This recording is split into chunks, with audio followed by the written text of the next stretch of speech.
तो भाई ये वाला वीडियो स्टार्ट हो रहा है अपना हीरो पे और एंड होगा होंडा पे, क्योंकि आज होने वाला है hero versus Honda extreme 125R challenge the extreme कह रहा है इसके साथ ना हीरो, क्योंकि हीरो ने ऐसी ऐसी चीज़ें दे दी है तो वो फुल कॉन्फिडेंस वाली बात अब आ चुकी है। तो एक्सट्रीम 125R के साथ SP 125 का ये अपना कंपैरिजन वीडियो रहने वाला है आज का। SP 125 वर्सेस एक्सट्रीम 125 ये अपना डिटेल्ड कंपैरिजन वीडियो रहेगा। अच्छे से एंड तक के लिए बने रहना। दोनों ही बाइक में लेने की प्लानिंग कर रहे हो और कन्फ्यूजन है थोड़े बहुत भी, तो इस वीडियो से आई एम श्योर आप लोगों के सारे डाउट क्लियर हो जाने वाले हैं। और अगर फिर भी कुछ मेरा कवर करना रह जाए तो वो आप लोग कमेंट कर लेना, रिप्लाई आप लोगों को बढ़िया जल्दी जल्दी मिल जाता है अपने पास ना। डिमांड आप लोग कर सकते हो अगले कंपैरिजन की, चाहे SP के कंपैरिजन आप लोगों को देखने हैं किसी अदर बाइक के साथ, एक्सट्रीम के देखने हैं किसी भी अदर ये वाला जो कैटेगरी है एडवेंचर वाला या फिर स्कूटर या फिर इलेक्ट्रिक स्कूटर, जो कुछ भी आपकी डिमांड है वो आप लोग कमेंट करके मेंशन कर सकते हो। अब ज़्यादा इंट्रो को लंबा नहीं करते हैं, इसको छोटा रखते हुए अपन स्टार्ट करते हैं अपना detailed comparison video of extreme versus SP 125। तो स्टार्ट करते हैं अपना वीडियो पॉइंट्स के साथ। पहले लुक भाई, लुक से देखो यहाँ पर कोई भी कलर ऑप्शंस के अपार्ट फ्रॉम कलर ऑप्शंस है यहाँ पे लुक जैसा कि ABS सिंगल वाले में आया करता था वही वाला लुक आपको अभी भी ये बाइक अवेलेबल ऑफर कर देती है। देन किक अवेलेबल है ही, ये एक बढ़िया पार्ट है कि किक यहाँ से रिमूव नहीं हुआ। जैसे कि kick single ABS non ride by wire bike में भी आता था, वही चीज़ राइड बाय वायर के साथ भी किक अवेलेबल हो जाती है। तो ये जो दोनों का कॉम्बिनेशन है ना, किक और राइड बाय वायर का, ये भी एक थोड़ी सी जटिल चीज़ है जो कि हीरो ने कर दिखाया है। फ्रंट हेड वाला पार्ट कुछ इस टाइप से है, फ्रंट हेड थोड़ा बहुत चेंज है, जैसे कि MID चेंज हुआ है ना उसके साथ थोड़ा बहुत हल्का सी ऊपर वाले पार्ट से चेंज फील होगा। अपोजिट साइड प्रोफाइल ये रहा, rider POV all together change हो चुका है क्योंकि यहाँ पे स्विच सेटअप भी नया है, MID भी नया आ चुका है। बाकी 125 मिलियन वाला पैच जो अवेलेबल रहता है वो रहेगा ही। सीट स्प्लिट वाला ये रहा, सिंगल सीट वाला ये रहा। अभी आ रहा हूँ मैं उस चीज़ पे भी ना, सिंगल सीट और स्प्लिट सीट जो आपका मेजर एक कमेंट आ रहा है ना उस पर मैं आ रहा हूँ। डिस्क्रिप्शन में काफ़ी सारे वीडियोस इस वाले बाइक के जो अपने मेन चैनल पे अपलोड हुए हैं ना वो आप लोग चेकआउट कर सकते हो। तो ये रहा भाई कुछ इस टाइप से रियर वाला लुक है, रियर लुक भी ऑल टुगेदर सेम है। तो लुक वाला पार्ट डन।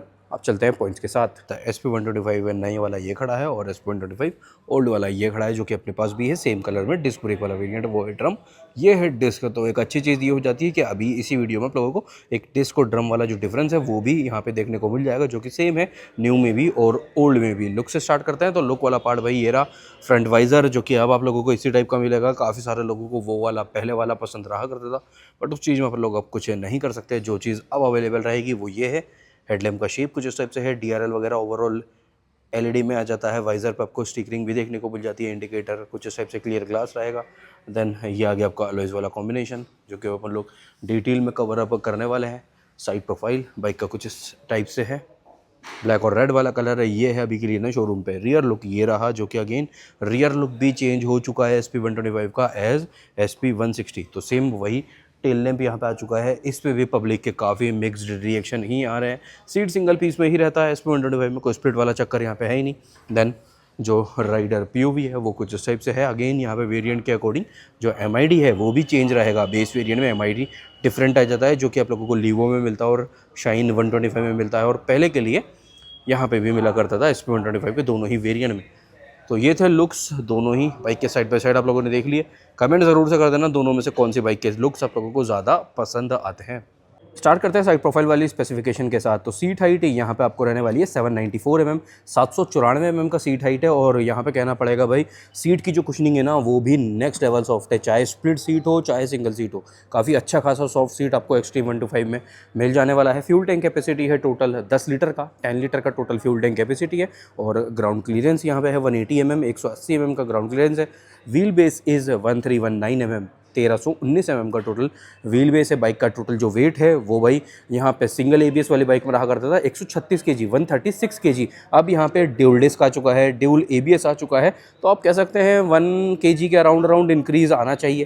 तो 137 kg अपन लोग यहाँ पे वेट मान के चले जाए। साइड प्रोफाइल वाला पार्ट डन। साइड प्रोफाइल वाली डिटेल्स यहाँ पे ये अपने पास ब्रोशर रखा हुआ है लेटेस्ट वाला, तो उसमें देख लेते हैं भाई क्या कुछ है। तो भाई यहाँ पे ग्राउंड क्लियरेंस आपको मिल जाता है 160 mm का। देन वेट है बाइक का 117 kg और 116 kg। सीट की लेंथ है 678 mm, सीट हाइट है 790 mm का। फ्यूल टैंक कैपेसिटी है 11 लीटर और व्हील बेस है 1285 mm का। ये रहा स्क्रीनशॉट आप लोग ले सकते हो।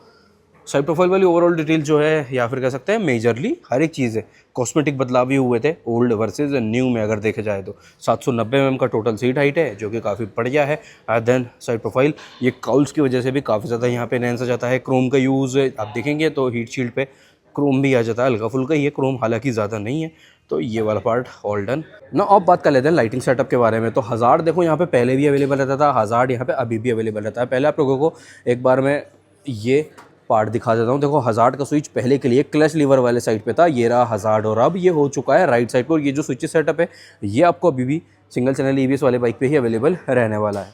चाबी कुछ इस टाइप से है भाई, ये रहा की का पार्ट, रेगुलर पैटर्न, रेगुलर जगह पे ही इग्निशन भी है।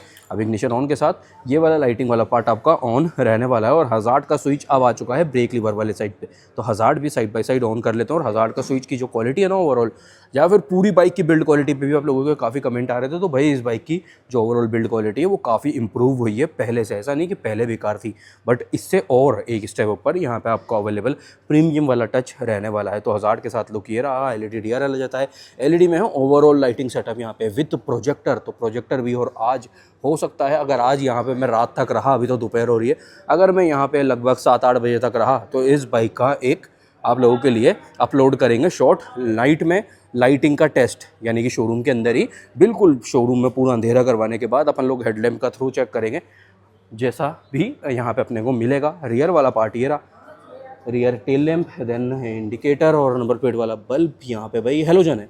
ओके, सो टिल्ट आईडी का पार्ट भी काफ़ी छोटा ही आ जाता है। लाइटिंग सेटअप यहाँ पे ओवरऑल आपको मिल जाता है LED में हल्का फुल्का एक टच, जैसे कि मैंने बोला हेलोजन है, और हज़ार्ड भी अवेलेबल है, DRL भी अवेलेबल है। तो ये एक प्रोजेक्टर, हाँ प्रोजेक्टर को कैसे भूल सकते हैं, तो ये एक बढ़िया पार्ट हो जाता है।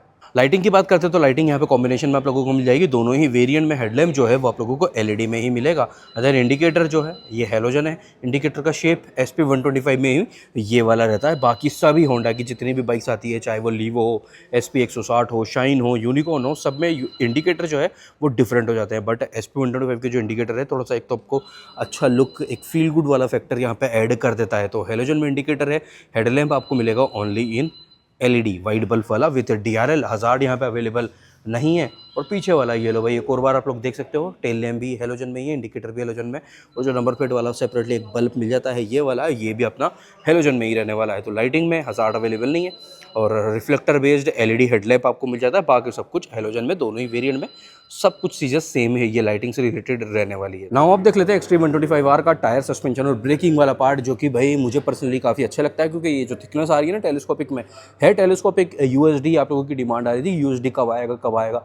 तो भाई कुछ अगले अपडेट के लिए भी तो छोड़े अपन, है ना। और USD यहाँ पे अवेलेबल 160 वाले पार्ट पे रहता ही। और हाँ 160 से याद आई भाई एक डिटेल, जैसे कि ये आ गई ना, कभी भी किसी को कोई पता नहीं था, कोई अपडेट नहीं था कि एक्सट्रीम 125 आ रही है, मतलब ऐसे ही खड़े पैर आ जाएगी, है ना, बस कह सकते हैं शोरूम पे अवेलेबल हो गई।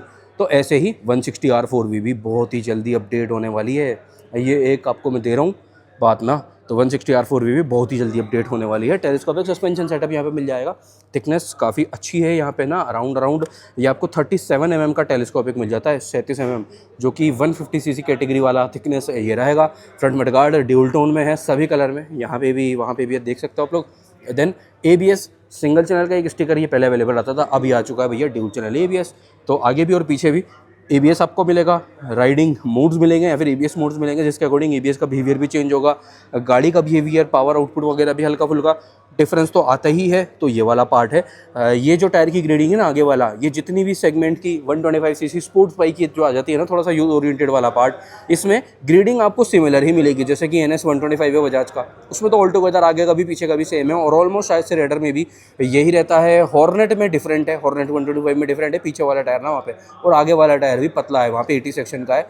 बाकी सब में मेजरली यहाँ पे 90-90-17 जैसे कि इसकी ग्रेडिंग है, यही वाला रहने वाला है। तो 90 सेक्शन 17 इंचेस का ट्यूबलेस टायर यहाँ पे मिलेगा। MRF C8 मैक्सिस, जैसा कि यहाँ पर भी ये यूरो JK टायर का है ये वाला, तो ये कुछ भी अवेलेबल हो जाता है JK टायर के साथ। रियर वाला पैटर्न तो देखो पहले ही देख लो, ये रहा, ठीक है, वहाँ पे शायद से C8 वाला है। MRF के साथ आगे का पैटर्न ये रहा, और ये रहा भाई आपका अलॉयज़ वाला शेप। पीछे पे आते हैं तो रियर में यहाँ पे भी आपको मोनोशॉक ही मिलेगा। इस कैटेगरी में भी काफ़ी सारी गाड़ियों में पीछे में मोनोशॉक आ जाता है। ये रहा रियर में, ऑलमोस्ट 7 स्टेप एडजस्टेबल है पीछे यहाँ पे मोनोशॉक ना। देन टायर की बात करते हैं तो पीछे वाला टायर है 120, 80, 17, 120, 80, 17, ये टायर है रियर वाला। देन ये मेजर अपडेट एक ड्यूल एबीएस, पहले ड्रम आया करता था, वो वाली जो वेरिएंट है सिंगल एबीएस वाला अभी भी कंटिन्यू रहेगा। वो वेरिएंट और कलर ऑप्शन वाले पार्ट में अपन लोग आगे चल के कवर अप कर लेते हैं। तो लगभग अराउंड 230 mm के अराउंड मुझे इसकी थिक जो इसका साइज़ है ना वो फील हो रहा है।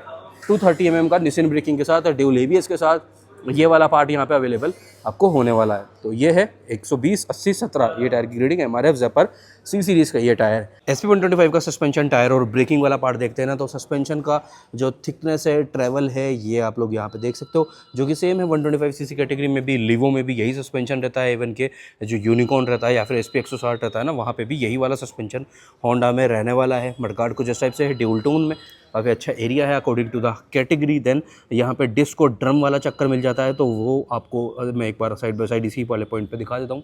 निसिन ब्रेकिंग के साथ 240 mm का ये डिस्क रहेगा, 240 mm इसका साइज़ है। कॉम्बी ब्रेकिंग सेटअप अवेलेबल रहता है। ABS यहाँ पे अवेलेबल अभी तक के लिए तो नहीं है। आगे वाले जो टायर की ग्रेडिंग है वो है 80/118 18 ये टायर की ग्रेडिंग रहेगी। MRF C8 या फिर मैक्सिस ये आपको टायर होंडा की बाइक्स में अवेलेबल रहने वाले हैं। ट्यूबलेस टायर है, आगे भी पीछे भी। रेडियल यहाँ पे नहीं है क्योंकि उसकी नीड कैटेगरी के अकॉर्डिंग भैया नहीं रहती है आपके अकॉर्डिंग। अगर आपको नीड है रेडियल टायर की, उसकी आदत है, तो वो आप लोग इंस्टॉल आफ्टर मार्केट से करवा सकते हो। तो ये अपना डिस्क वाला पार्ट तो आप लोगों ने देख लिया। अब ड्रम दिखा देता हूँ। ये तो है 240 mm का विद निसिन ब्रेकिंग कॉम्बी। यहाँ पे भी है कॉम्बी ब्रेकिंग, आपको ड्रम में भी मिलेगा। टायर का पैटर्न MRF के साथ ये रहा, और ये रहा अपना अलॉयज़ वाला ओवरऑल आपका शेप। देन पीछे वाला पार्ट भी देख लेते हैं। ये चलो पहले ये देख लो भाई। ये रहा 130 mm का आपका ड्रम। पहले वाले वेरिएंट में जो आया करता था वही चीज़ अभी भी रहेगी, और जो लीवो में भी है, शाइन में भी है, वही सेम यही वाला ड्रम वाला पार्ट 130 mm का रहता है। ये रहा MRF वाला पीछे रियर वाले टायर का पैटर्न, जो कि मैं खुद भी मेरी SP में चला रहा हूँ। मैं चला जाऊँगा SP लगभग 18-1000 किलोमीटर ना। तो टायर के साथ मुझे अभी तक कोई दिक्कत परेशानी है सच आई नहीं है। पीछे वाले टायर की ग्रेडिंग है भाई 100/80/18 180/18 ये टायर है पीछे वाला। देन 130 mm का ड्रम पीछे में भी रहेगा। ड्यूल हाइड्रोलिक स्प्रिंग वाला सस्पेंशन ये है, या तो गैब्रियल या फिर एंड्योरेंस, 2 ब्रांड यहाँ पे आपको मिलेंगे। और यह आ जाता है रेड स्प्रिंग के साथ, लीवो में भी यह जाता है रेड स्प्रिंग के साथ, शाइन 125 में यह जाता है ब्लैक स्प्रिंग। तो ये भी एक पार्ट आपका चेंज होता हुआ रहेगा। ड्यूल स्प्रिंग है और मल्टीपल वेट एडजस्टमेंट अराउंड 5 एक तरह से आप इसको एडजस्ट भी कर सकते हो। वैसे इसमें होना चाहिए सस्पेंशन वाले पार्ट पे सस्पेंशन नहीं, कितने पॉइंट पे एडजस्टेबल है वो यहाँ पे मेंशन्ड नहीं है। तो टायर सस्पेंशन ब्रेकिंग वाला पार्ट ऑल डन। तो भाई अब आ जाती है बात इस बाइक में जहाँ पे मेजर अपडेट है ना, MID और स्विच सेटअप या फिर राइडर POV वाला पार्ट अपन लोग कवर अप कर लेते हैं, क्योंकि मेजर अपडेट्स ज़्यादातर अपडेट नंबरों में यहीं पे है, इसी वाले एरिया में। चाबी कुछ इस टाइप से है भाई, रेगुलर पैटर्न के साथ, जैसे कि पहले भी अवेलेबल रहती थी। जेल वाला लोगो जो रहेगा, इग्निशन ऑन के साथ। MID का स्टार्टअप ये है, चैलेंज दी एक्सट्रीम, ये यहाँ पे टैगलाइन आ चुका है। MID ये सेम है जो कि ग्लैमर X में भी अवेलेबल रहता है। तो इसके लिए अगर आप नई वाली बाइक ले रहे हो ना, ये MID का स्क्रीन गार्ड आपको डिस्क्रिप्शन में मिल जाएगा, सेम ग्लैमर वाला यहाँ पे इंस्टॉल हो जाएगा। तो बाइक लेते ही वो चीज़ तो ज़रूर से लगवा लेना, क्योंकि भाई ये जो ग्लास है ना, अभी देखो कितना बढ़िया सा स्मूथ है, ये बटरी स्मूथ है। देन ये रफ हो जाता है स्क्रैचेस के साथ साथ, सोइल मार्क जैसे आते रहेंगे। तो जैसे फ़ोन लेते ही टेम्पर ग्लास ज़रूरी रहता है ना, उसी तरह से ये वाला पार्ट ज़रूरी है, तो लगवा लेना। डिस्क्रिप्शन में मिल जाएगा, वहाँ से ऑर्डर कर सकते हो आप लोग। और बाइक लेने से पहले ऑर्डर कर दो तो ज़्यादा अच्छा है, जैसे कि आप डिलीवरी वाले टाइम पे ही वो चीज़ यहाँ पे इंस्टॉल कर सकोगे। ये भी पार्ट है बढ़िया ना। तो MID का स्टार्टअप ऑल डन। 3 यहाँ पे राइडिंग मोड मिल जाते हैं, रोड, इको और स्पोर्ट। अभी के लिए रोड मोड पे, जिसको चेंज करने के लिए स्विच ये रहा। सारी वार्निंग लाइट दोनों ही साइड में जाती है। BT कनेक्टिविटी, तो 10x10 नेविगेशन भी यहाँ पे मिलेगा। देखो ये रहा, ये यहाँ पे पूरा प्रोसेस आएगा उसका ना। ये रहा टेलीफोनिक फीचर काफ़ी सारे उसके बाद भी एड ऑन यहाँ पे हो जाते हैं। ऊपर अपना RPM मीटर, टैकोमीटर चल रहा है, speedometer, gear indicator, trip B ये आ रहा है। ट्रिप B के अकॉर्डिंग एवरेज आ रहा है ना। ट्रिप B में क्या गाड़ी ने एवरेज दिया वो आ रहा है। तो ट्रिप A का एवरेज अलग शो होगा, ट्रिप B का एवरेज अलग से शो होगा। ये भी है, क्लॉक भी मिल जाता है। चेंजेस करते हैं, ये मोड देख लेते हैं पहले ना। तो यह आ गया भाई पावर, इको और रोड है, ये चीज़ डन। देन ये नीचे में आ जाता है i3s, जो कि ऑन और ऑफ आप अपने अकॉर्डिंग यहाँ पे इसी स्विच से कर सकते हो लॉन्ग प्रेस करने के बाद। देन ये आ गया RTMI पर 100 किलोमीटर वाला। देन ये आ गया एवरेज, रियल टाइम एवरेज है गाड़ी का, ये 55 का अभी दिखा रही है ये गाड़ी। तो ये माइलेज किंग भी हो जाती है स्टाइल किंग के साथ साथ ना। देन ये आ गया रेंज, डेट, क्लॉक सेटिंग वाला पार्ट, ओडोमीटर, ट्रिप A के अकॉर्डिंग एवरेज, ट्रिप B के अकॉर्डिंग एवरेज। तो ये सब कुछ है इस वाले MID वाले पार्ट में। अभी स्टार्ट भी कर लेते हैं इसी वाले पॉइंट में ना। देन यहाँ पे आ जाता है आपका क्लच लीवर, काफ़ी ज़्यादा लाइटर साइड पे, high beam, low beam plus pass 3-in-1 एक स्विच, ये कुछ इस टाइप से आपका वर्किंग रहने वाला है। देन ये सारे स्विचेस MID से रिलेटेड हैं। इंडिकेटर, इस टाइप से सिंगल बजर में हॉर्न है। देन स्विच सेटअप तो दोनों ही साइड का चेंज है ना, तो यहाँ पे भी आपको थ्रोटल वाले साइड पे भी हज़ार्ड आ गया, किल स्विच प्लस स्टार्टर आ गया। और ये है भैया मेजर चीज़ जो कि है cruise control. Cruise control ride by wire है, देख रहे हो कोई भी यहाँ पे वाइजर वायर एक ना जो आता है ये वाला, देखो ये वाला वायर जो थ्रोटल का रहता है ना, नॉर्मली हर एक बाइक में यही रहता है भाई, तो वो चीज़ यहाँ पे नहीं है।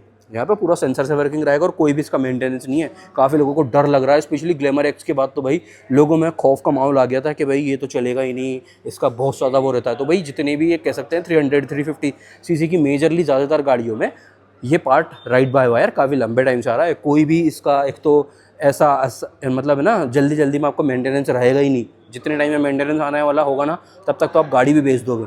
तो ये भी पार्ट है। इसके साथ उल्टा फ़र्क क्या आता है, तो थ्रोटल बहुत ज़्यादा लाइट हो जाता है। तो अगर पहले वाली में सिंगल एबीएस में और इस वाली बाइक में आप अगर ड्रैग रेस करोगे ना, तो इसका पूरा समझ में आ जाएगा कि इसका बेनिफिट क्या है। या फिर पहले ये चलाओ और उसके बाद ये चला करके देखोगे तो भैया पूरी तरह से समझदारी आ जाएगी कि इसका बेनिफिट क्या आपको यहाँ पे मिल रहा है। तो स्विचेस ये वाला पार्ट डन। हाँ, चार्जर मैं भूल रहा था, मैं चार्जर भूल जाता हूँ यार ज़्यादातर गाड़ियों में ना। तो पहले भी चार्जर इसी जगह पे आया करता था और अब भी चार्जर इसी जगह पे आता है। पहले वाली में सिंगल एबीएस में यूएसबी टाइप था और अब ये आ चुका है भैया सी टाइप वाला। तो सी टाइप जैसे कि ग्लैमर एक्स में भी आता है ना, सी टाइप चार्जिंग पोर्ट यहाँ पे है आपका रेगुलर यूएसबी वाला। और ओल्ड वर्सेज न्यू या फिर single channel ABS versus dual channel ABS एक डिटेल्ड वाला वीडियो ऑलरेडी अपलोडेड और वो आ गई भैया एक्सट्रीम 250R भी अपने पास ना। डिलीवरी की गई है या खड़ी करोगे यहीं? एक बार दिखा देते हैं हम, रुको। तो ये रही भाई बड़ी वाली एक्सट्रीम 250R भी, black colour, still the black वाला कलर ये है। डिलीवरी के लिए अभी बाइक रेडी है, तो ये फिर चली जाएगी। उसके बाद है ये वाला पार्ट, ये वाला जो हेड वाला पार्ट है ना, जैसा कि एक्सट्रीम 250 में आता है इसी टाइप का कुछ सेटअप आने वाला है एक्सट्रीम 160R 4V में भी बहुत ही जल्दी। सबसे मेन चीज़ आ जाता है भाई यहाँ पे auto start stop plus kill switch. तो ऑटो स्टार्ट स्टॉप भी आपको यहाँ पे मिल जाता है। पहले किल स्विच आया करता था बट अब ये नहीं है, अब ये ऑटो स्टार्ट स्टॉप और स्टार्टर है। मैंने पहले शायद से किल स्विच बोल दिया था बट अब यहाँ पे किल स्विच अवेलेबल नहीं है। ऑटो स्टार्ट स्टॉप और स्टार्टर ये एक ही बटन आपका रहने वाला है। देन इस टाइप से ग्रिप कवर वगैरह बार एंड ये फाइबर में पहले भी जैसे अवेलेबल रहता था। देन लेफ्ट साइड पे क्लच लीवर वाले साइड पे क्लच का फील एक तो कह सकते हैं लाइटर साइड पे ही है होंडा की जैसे बाइक्स में रहता है। देन ये आ गया high beam low beam plus pass 3-in-1 एक स्विच। देन ये 4 स्विचेज़ हैं एमआईडी से रिलेटेड, इंडिकेटर, सिंगल बजर वाला हॉर्न है। मेन चीज़ ये है भाई यहाँ पे चार्जिंग पोर्ट। नीचे से देखते हैं एक बार, ये रहा भाई, ये आपको सी टाइप वाला चार्जिंग पोर्ट भी यहाँ पे मिल जाता है जैसा कि अगेन होंडा के सभी बाइक्स में स्कूटर्स में मेजरली अवेलेबल हो रहा है।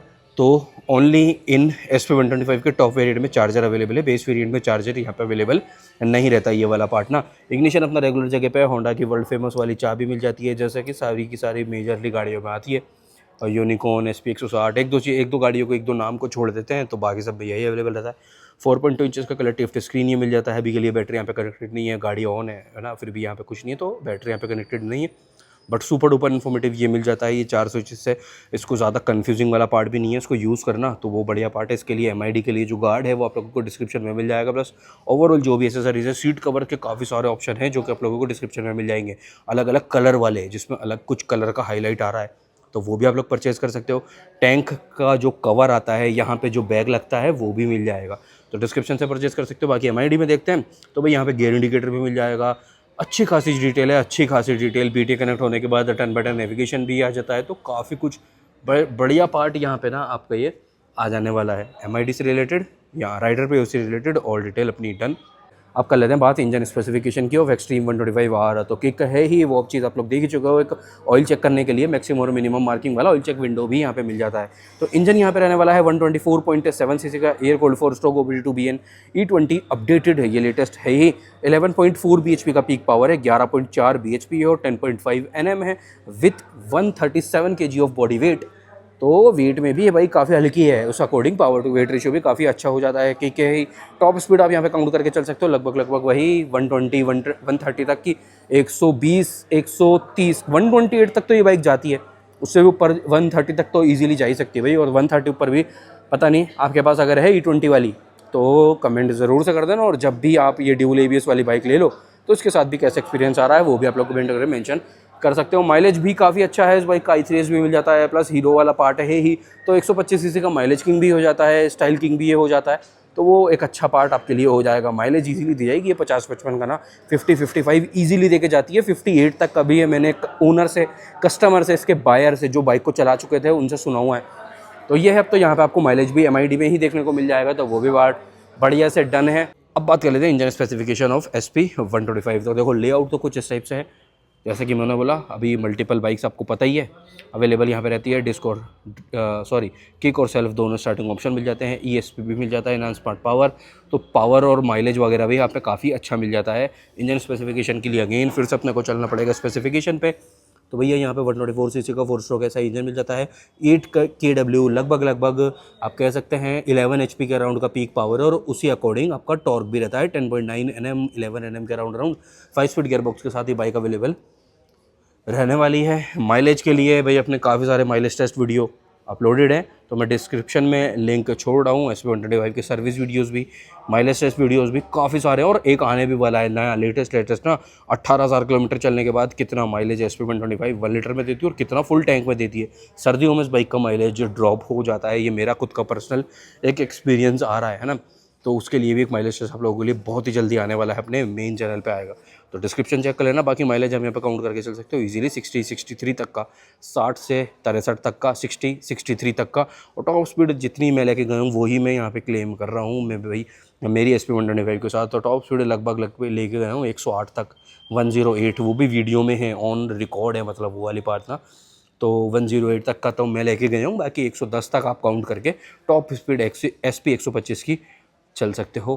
तो भाई अब हो चुकी है सारी की सारी डिटेल ऑल डन। होपफुली सारे डाउट आपके क्लियर हो चुके हैं। अगर कुछ मेरा कवर अप करना रह गया तो वो आप लोग कमेंट करके पूछ सकते हो। अब बात कर लेते हैं भाई प्राइसिंग और प्राइस डिफरेंस की क्या रहने वाली है SP125 वर्सेस एक्सट्रीम 125R, क्या कुछ सेटअप यहाँ पे रहेगा। तो पहले बात करते हैं SP125 का, ये जो आपका ड्रम ब्रेक वेरिएंट है, ये तो डिस्क है। बेस वेरिएंट जो SP125 का रहता है ना, उसकी प्राइस आएगी लगभग 1,03,500 रुपये। 1.03 500 on road Jaipur drum brake वाला SP125 रहेगा। और ये वाला जो बाइक है डिस्क ब्रेक वाला, इसकी प्राइस आ रही है ऑन रोड जयपुर कंप्लीट गाड़ी विद एसेसरीज 1,11,800 रुपये। 1.11 800 on road Jaipur round of करके 1,12,000 रुपये आप इसका पकड़ सकते हो। तो ये वाली डिटेल यहाँ से रिलेटेड होता है। अब एक्सट्रीम 125R की प्राइस आ रही है बेस वेरिएंट की 1,13,000 रुपये। 1.13 सिंगल ABS वाली, बेस नहीं IBS की तो और कम है। सिंगल चैनल ABS वाली एक्सट्रीम 125R की प्राइस है 1,13,000 रुपये ऑन रोड जयपुर। और जो ड्यूल ABS वाली बाइक है, ड्यूल चैनल ABS वाली एक्सट्रीम 125R का प्राइस आ रहा है 1,23,300 रुपये। 1.23 300 1,23,500 रुपये राउंड ऑफ उसको भी कर देते हैं। तो यहाँ पे प्राइस था लगभग 1,14,000 रुपये के अराउंड, 1,13,800 था, तो 1,14,000 रुपये के अराउंड, और उसका प्राइस है 1,23,500 रुपये। तो लगभग भाई 9-9,500 रुपये का अंतर आ जाता है जब तो ना। तो ये वाला प्राइस डिफरेंस है 9,000 के लगभग अराउंड का प्राइस डिफरेंस यहाँ पे बन रहा है। लगभग 9,000 से 9,500 का ये प्राइस डिफरेंस अपना ऑन रोड जयपुर की प्राइसिंग के अकॉर्डिंग रहने वाला है। तो अब ये वाला वीडियो अपना हो जाता है all detail done. SP125 versus extreme 125R, shine के साथ भी एक्सट्रीम का कंपैरिजन आने वाला है, और पल्सर 125 के साथ भी एक्सट्रीम का कंपैरिजन अभी के लिए ड्यू रहता है। तो जल्दी से मिलते हैं आप लोगों के साथ एक और कंपैरिजन या फिर राइड रिव्यू वीडियो के साथ ही। जब तक के लिए जाना खुद का भी, घर वालों को भी, आपकी गाड़ियों का भी। Take care, bye bye.